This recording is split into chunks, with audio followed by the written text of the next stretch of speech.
Hello everyone, आज हम पढ़ने वाले हैं प्रोकैरियोट के अंदर ट्रांसक्रिप्शन का प्रोसेस कैसे होता है।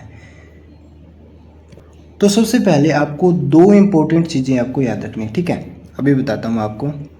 सबसे पहले ये देखिए, एक यहाँ पर जो है जब हम ट्रांसक्रिप्शन का प्रोसेस करेंगे ना, तब वहाँ पर आरएनए का फॉर्मेशन होता है, ठीक है। आरएनए का फॉर्मेशन कहाँ से कहाँ पर होगा, ये डायरेक्शन आपको थोड़ी सी याद रखनी है, ठीक है। आरएनए का जो फॉर्मेशन होता है हमेशा 5 प्राइम एंड से लेकर के 3 प्राइम, 5 डैश से लेकर के 3 डैश, 5 प्राइम कहते हैं इसे, 5 प्राइम से लेकर 3 प्राइम डायरेक्शन में बनता है, ठीक है। और जो टेम्पलेट स्ट्रैंड होता है, टेम्पलेट स्ट्रैंड कुछ नहीं है, डीएनए के 2 स्ट्रैंड होते हैं, ठीक है। 2 स्ट्रैंड होते हैं, उसमें से जो एक स्ट्रैंड है ना, उसको हम टेम्पलेट स्ट्रैंड कह देते हैं। बस जिस पर जो है ट्रांसक्रिप्शन होगा उसे टेम्पलेट स्ट्रैंड कह देते हैं। जो टेम्पलेट स्ट्रैंड होता है डीएनए का, वो 3 प्राइम से 5 प्राइम स्ट्रैंड जो है कहलाता है, उसे हम टेम्पलेट स्ट्रैंड की तरह क्या करते हैं, काम करता है वो, ठीक है। देखो ये दोनों जो है एक दूसरे क्या होते हैं, कॉम्प्लीमेंट्री होते हैं, ठीक है। अगर याद रखिए आरएनए 5 प्राइम से 3 प्राइम बन रहा है, तो जो टेम्पलेट स्ट्रैंड होगा वो 3 प्राइम से 5 प्राइम इसका अपोजिट होगा। अगर मान लीजिए आरएनए जो है 3 प्राइम से 5 प्राइम बन रहा है, तो इसका अपोजिट टेम्पलेट स्ट्रैंड होगा, मतलब वो 5 प्राइम से 3 प्राइम होगा। ये क्या होता है, एक दूसरे के कॉम्प्लीमेंट्री होते हैं। ये जो है मान लीजिए डीएनए का स्ट्रैंड है कोई भी, तो इसके जो है इसको जो रीड करके हम आगे देखेंगे, आरएनए पॉलीमरेज इसको रीड करके जो न्यूक्लियोटाइड है, इसके कॉम्प्लीमेंट्री न्यूक्लियोटाइड यहाँ पर लगाता है, ठीक है। तो ये कॉम्प्लीमेंट्री स्ट्रैंड यहाँ पर बनता है आपका, ठीक है। ये बात आपको समझ आ गई ना। अब हम बात करते हैं ट्रांसक्रिप्शन कैसे होता है। प्रोकैरियोट के अंदर ट्रांसक्रिप्शन का जो प्रोसेस होता है ना, वो साइटोप्लाज्म के अंदर होता है, ठीक है। जो यूकैरियोट्स के अंदर जो ट्रांसक्रिप्शन का प्रोसेस होता है वो न्यूक्लियस के अंदर होता है, परंतु यहाँ पर तो कोई न्यूक्लियस जैसी कोई वेल डिफाइंड कोई सिस्टम नहीं होता यहाँ पर। तो यहाँ पर क्या होता है, साइटोप्लाज्म के अंदर होता है, ठीक है। ट्रांसक्रिप्शन के प्रोसेस के अंदर एक प्रकार का क्या होता है, आरएनए पॉलीमरेज, सिर्फ एक ही प्रकार का आरएनए पॉलीमरेज होता है। वो ही क्या कर देगा, सारे के सारे आरएनएज का फॉर्मेशन कर देगा, चाहे वो एमआरएनए, टीआरएनए, आरआरएनए हो। मैं इसके नोट्स भी आपको बताऊंगा, ठीक है। पहले आप जो है कंप्लीट प्रोसेस को देख लीजिए। 3 स्टेप के अंदर इसका प्रोसेस होता है, ठीक है। सबसे पहला जो प्रोसेस है उसके अंदर जो है सबसे पहला स्टेप जो है उसे कहते हैं इनिशिएशन, ठीक है। शुरुआत होगी यहाँ पर। उसके बाद क्या होगा, एलोंगेशन होगा, और उसके बाद क्या होगा, टर्मिनेशन होगा, ठीक है। सबसे पहले आपको देखना है इनिशिएशन। इनिशिएशन जो है कैसे होता है, ठीक है। ये जो है डीएनए का स्ट्रैंड है, डबल स्ट्रैंडेड डीएनए है, ठीक है। मैंने आपको अभी बताया, आप इसमें से कोई सा भी स्ट्रैंड ले लो, ठीक है। कोई भी ले लो, मान लो टेम्पलेट स्ट्रैंड आपने ले लिया। अगर टेम्पलेट स्ट्रैंड 3 प्राइम से 5 प्राइम ले रही हो ना, तो जो आरएनए बनेगा ना वो 5 प्राइम टू 3 प्राइम बनेगा, क्योंकि कॉम्प्लीमेंट्री है, ठीक है। तो यहाँ पर सबसे पहले क्या होता है, सबसे पहले होता है सिग्मा फैक्टर, ठीक है। सिग्मा फैक्टर क्या करता है, सबसे पहले ये जो है यहाँ पर जो है डीएनए के टेम्पलेट स्ट्रैंड है, एक स्ट्रैंड ले लीजिए, वहाँ पर जाके बाइंड होगा, परंतु इसको क्या पता चलेगा कि कहाँ पर बाइंड होना है, ठीक है। तो इसके लिए क्या होता है, एक प्रमोटर होता है, एक साइट होती है, एक खास जो है स्पेशल सीक्वेंस होता है न्यूक्लियोटाइड का, ये जो मैंने रेड कलर से मार्क किया है स्पेशल सीक्वेंस होता है। इसको पता चल जाता है कि हाँ यहाँ पर जाके बाइंड करना है, तो सिग्मा फैक्टर यहाँ पर जाके बाइंड हो गया, ठीक है। ये रेड कलर से मैंने बनाया, ये सिग्मा फैक्टर है, ठीक है। और इस सिग्मा फैक्टर को देखकर जो है ये आरएनए पॉलीमरेज इसके पीछे पीछे आ जाता है और ये इसके साथ बाइंड हो जाता है।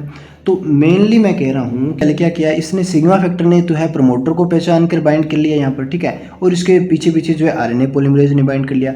मेन एंजाइम आरएनए पॉलीमरेज ही है, यही जो है मेन एंजाइम है, सारा प्रोसेस इसी पर डिपेंडेड है, ठीक है। आरएनए पॉलीमरेज 2 काम करता है, एक तो जो आरएनए बनाएगा ना उसका इलोंगेशन कर देगा, उसको लंबा कर देता है, यहाँ पर देखो लंबा कर रहे हैं ना, ठीक है। और दूसरा आरएनए पॉलीमरेज क्या कर देता है, ओपनिंग कर देता है डीएनए के हेलिक्स की, ठीक है। ये जो डबल स्ट्रैंडेड का ये जो हेलिक्स बना हुआ है ना, ये हाइड्रोजन बॉन्ड से क्या होता है, बॉन्डेड होते हैं, दोनों स्ट्रैंड एक दूसरे से बॉन्डेड होते हैं। ये क्या कर देता है, आरएनए पॉलीमरेज सबसे पहले क्या कर देगा, इसको जो है ये हाइड्रोजन बॉन्ड है इनको तोड़कर जो है ना, इसको क्या कर देता है, दोनों स्ट्रैंड को सेपरेट कर देता है, अलग अलग कर देगा, ठीक है। और उसके बाद क्या करेगा, इस जो आपका टेम्पलेट स्ट्रैंड मैंने कहा था, एक स्ट्रैंड ले लीजिए, कोई सा भी ले लीजिए, ठीक है। ये टेम्पलेट स्ट्रैंड कोई सा भी आपने ले लिया, 3 प्राइम टू 5 प्राइम ले लिया, ठीक है। और इसके जो है कॉम्प्लीमेंट्री जो है ये न्यूक्लियोटाइड्स को क्या करता रहेगा, ऐड करता रहेगा। कुछ न्यूक्लियोटाइड ऐड हो जाएगा ना, तब थोड़ा सा आरएनए बन जाएगा ना, तब ये सिग्मा फैक्टर यहाँ से क्या हो जाएगा, जो है अलग हो जाएगा, ठीक है। सिग्मा फैक्टर ले जो है वो हो जाएगा, ठीक है। यहाँ पर ए जो है नाइट्रोजनस बेसिस होती है, ए और टी जो है, ए की जगह ए के कॉम्प्लीमेंट्री क्या होती है, टी होती है, परंतु आरएनए के अंदर क्या होता है, टी नहीं होता है, यू होता है, ठीक है। और जी के कॉम्प्लीमेंट्री क्या होता है, सी होता है। ये जो है यहाँ पे जो है यहाँ पर होते हैं, ठीक है। डबल बॉन्ड यहाँ पर बता रहा हूँ, ए के जो है यहाँ पर डबल बॉन्ड होते हैं टी और यू के बीच में, और जी और सी के बीच में ट्रिपल बॉन्ड होते हैं, ठीक है। थर्ड स्टेप में बात करता हूँ, तो सेकंड स्टेप के अंदर कुछ नहीं हो रहा है, यहाँ पर देख सकते हो ये जो है इसको इलोंगेट कर रहा है, ठीक है, इसको जो है लंबा करता जा रहा है, ठीक है, और ये सिग्मा फैक्टर अलग हो गया।